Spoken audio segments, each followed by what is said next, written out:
Hello 12th class के students, how are you. मैं दीपक sir आज आपको पॉलिटिकल साइंस के सेकंड पार्ट में चैप्टर 2 संघीय कार्यपालिका राष्ट्रपति का निर्वाचन एवं शक्तियाँ पढ़ाने जा रहा हूँ, जिनमें हम सबसे पहले राष्ट्रपति के बारे में पढ़ेंगे।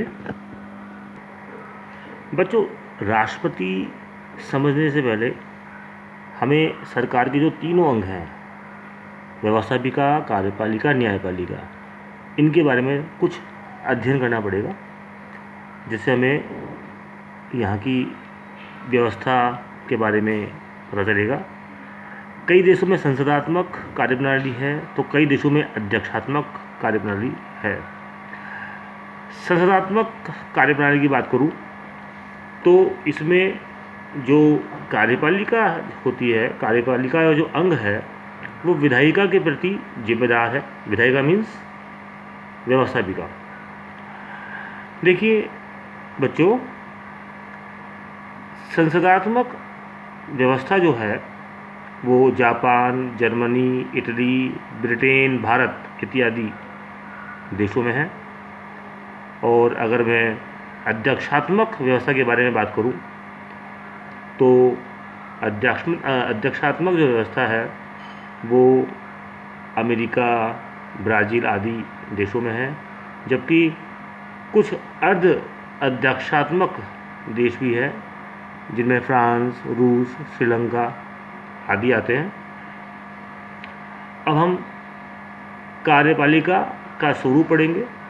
तो कार्यपालिका के स्वरूप में हम देखेंगे कि राष्ट्रपति कार्यपालिका का औपचारिक मीन्स नाम मात्र का एवं संवैधानिक प्रधान होता है, तथा प्रधानमंत्री के नेतृत्व में मंत्री परिषद वास्तविक कार्यपालिका होती है। यद्यपि राष्ट्रपति का पद गरिमा और प्रतिष्ठा का पद माना जाता है, वह देश का प्रथम नागरिक भी माना जाता है, तथा वरीयता क्रम प्रोटोकॉल में, बेटा प्रोटोकॉल मीन्स होता है नैतिक नियम।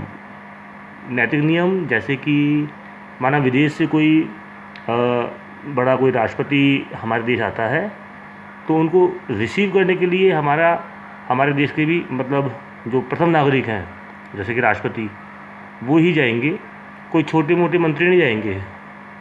कुछ इस प्रकार से प्रोटोकॉल का अर्थ है। संविधान के अनुच्छेद 52 में राष्ट्रपति पद की व्यवस्था है और अनुच्छेद 53 के अनुसार ही संघ की कार्यपालिका शक्ति राष्ट्रपति में निहित होती है और जिसका प्रयोग वह स्वयं अथवा अपने अधीनस्थ अधिकारियों के द्वारा करता है। बच्चों, राष्ट्रपति का जो निर्वाचन है उसके पद्धति के बारे में हम जानेंगे, जो कि 54-55 के अनुच्छेद जो है उसके अनुसार हम जानेंगे। बच्चों, राष्ट्रपति का जो निर्वाचन है वो निर्वाचन मंडल द्वारा किया जाता है, जिनमें संसद के दोनों सदन, लोकसभा व राज्यसभा के निर्वाचित सदस्य और राज्यों की विधानसभाओं के निर्वाचित सदस्य मिलकर बनाते हैं। यह जो चुनाव जो होता है वो एकल संक्रमणीय मत विधि द्वारा होता है, जो कि गुप्त रूप से होता है। और इस विधि में जो है विजयी होने के लिए उम्मीदवार को कुल डाले गए वैध मतों के आधे से एक मत है ना बेटा, उससे अधिक प्राप्त करना होता है। इसे न्यूनतम कोटा भी कहते हैं। न्यूनतम कोटा क्या होता है उसके बारे में बताता हूँ। बच्चों, माना यहाँ कुल मताभार 1,40,000 है, 1,40,000 है। अतः निर्वाचित होने के लिए आवश्यक निर्धारित मतलब न्यूनतम कोटा जो होगा, इसका फार्मूला 1,40,000 अपॉन 1+1। 1+1 मीन्स 2, तो 1,40,000 में 2 का डिवाइड करेंगे तो आएंगे 70,000। 70,000 प्लस 1 मीन्स 70,001 होगा। बच्चों, अब हम राष्ट्रपति के निर्वाचन होने की योग्यता के बारे में जानेंगे। नंबर 1, वह भारत का नागरिक हो, उसकी न्यूनतम आयु 35 वर्ष हो, वह लोकसभा का सदस्य निर्वाचित होने की योग्यता रखता हो और इसके अतिरिक्त वह सरकार के अंतर्गत किसी लाभ के पद पर ना हो। गैर गंभीर व्यक्तियों को चुनाव लड़ने से रोकने के लिए निर्वाचक मंडल में से प्रस्तावकों एवं अनुमोदकों की व्यवस्था भी की गई है। श्री राजेंद्र प्रसाद शर्मा भारत के पहले राष्ट्रपति थे, आप लोग जानते हैं बच्चों। तो बच्चों एक प्रश्न मैं कर रहा हूँ आपसे कि वर्तमान में जो राष्ट्रपति है उनका नाम क्या है। अब हम पढ़ेंगे बच्चों सामान्यकालीन शक्तियाँ राष्ट्रपति की। बच्चों संघ का शासन राष्ट्रपति के नाम से किया जाता है।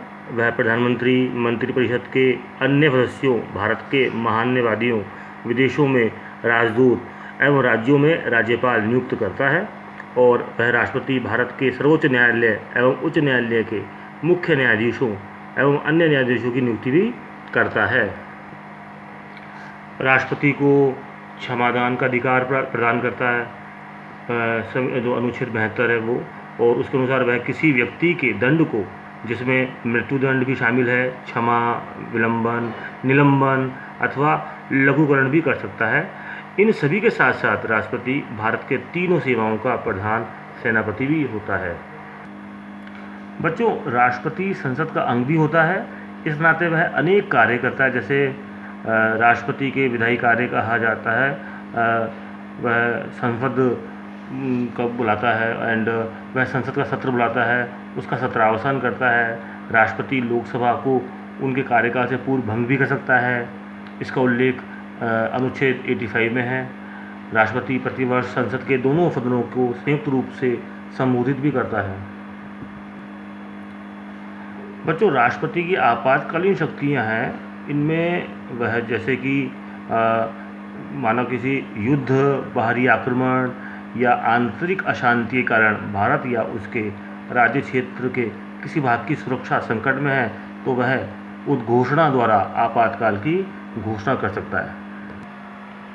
हाँ तो बच्चों आज जो मैंने पढ़ाया है अकॉर्डिंग उसके आपको अति लघुतरात्मक के फर्स्ट, सेकंड, थर्ड क्वेश्चन करने हैं और लघुतरात्मक के आपको जो है 4 क्वेश्चन करने हैं, 1, 2, 3, 4। तो बच्चों आप लोग अभी घर पे हो लॉकडाउन में, ओके बच्चों,